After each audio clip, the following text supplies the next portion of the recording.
To understand the wars and conflicts that occur in Iraq, we must look at its background of events and interests that shape the modern history of the country.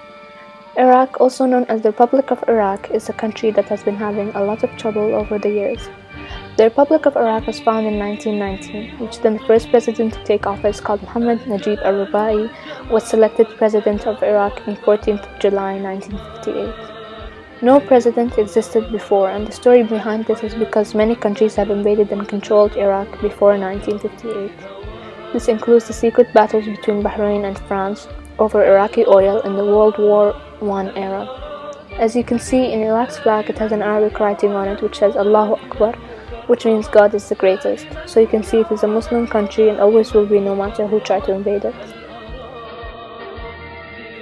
Iraq is a country in Western Asia. The country borders Turkey to the north, Iran to the east, Saudi Arabia to the south, and Syria to the west. In the morning hours of March 2003, the US and its allies initiated the invasion of Iraq. On April 9, US forces formally occupied Baghdad, which is the capital city of Iraq. Unfortunately, there was no sign of the former president at that time. Was he dead? Was he alive? Was he hiding? No one knew. After the First Gulf War in 1991, the UN declared that Iraq should get rid of its biological and toxic weapons. You might wonder why the US invaded Iraq. Well, they thought Saddam Hussein was a dictator and wanted to get rid of him.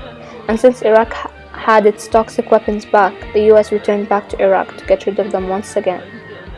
Wait, let me tell you who Saddam Hussein is first, for people who might not know him.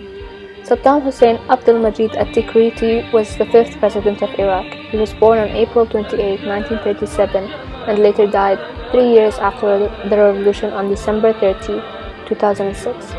While serving in this capacity from 16th of July 1979 until 9th of April 2003, as a former president, many thought he was a dictator and he was no good for Iraq. They believed that if Iraq had a dictator like Saddam Hussein and had all those toxic weapons, it would be a threat to other countries.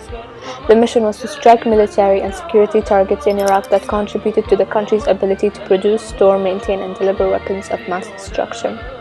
In this play, there were two main parts, Iraq and the US. Even though other countries played their roles in the conflict, our focus has been on these two states and their moves in the game. According to the CIA, Saddam Hussein had dictatorial dominance over the Iraqi regime, so his influence on Iraqi decision-making was significantly larger than the current president of the US at the time, George W. Bush. Bush had similar influence to Saddam, but over policy making in Washington.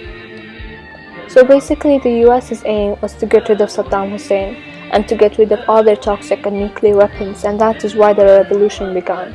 You can say that the Iraqi people were manipulated by some things. They would hear false news and the US military forces would send them wrong information about Saddam, just to get the Iraqi people on their side and to want Saddam Hussein gone. Hussein quoted, "Iraq was nothing before I came." He believed that he is the one who brought Iraq back to life, and that is why the US and the British forces wanted him gone, because he started making Iraq better. Saddam also once said, "Since no Arab country tried to help Iraq from what it was going through in 2003, it will come to you next, one by one," and which he said was true. The former president of Libya, Lebanon, Yemen, Syria, etc. all had problems one by one and are now gone, and some dead. To understand what Saddam wanted or believed, we need to know his goals first. He wanted Iraq to be the strongest country, if not in the world, but in the Arab world. The key interest of a state in the anarchy system is security. The first thing states worry about is not to maximize power, but to maintain their positions in the system. Saddam Hussein was later found in December 2003 in a hiding place near his town in Tikrit. He had a tent where he would sleep, eat and drink with plenty of food that would be enough for him, but he had another hiding place. If he was alerted that someone would come or he would hear something, he had this whole underground place, that he would stay there until everything is clear. One of Saddam's men then told the US military forces where Saddam was hiding, and he was then captured and he surrendered immediately without a fight. This revolution affected many people in Iraq, and not just Saddam. There was too much bombing and fire shooting that people could not leave the house. Children had to stop attending school and women could not leave the house because it was too dangerous. Many people that had nothing to do with what was going on had to suffer and stop their education and stay with no food for days. The question here is, how was Iraq's revolution provisional to the French philosopher's philosophy? As John Locke's philosophy, he believes that in order for freedom to exist, a government should take place, because if there was no government and everyone was free, it was easy for him or her to take dominance over each other. That did not exist in Iraq. It was all taken away, and no one had freedom, even though they were all in their homes, but it was like they were hostages. Hobbes also believed in social contract between the people and the ruler. It is a state in nature, and in order to get rid of it, he thought that there should only be one ruler, so absolutism.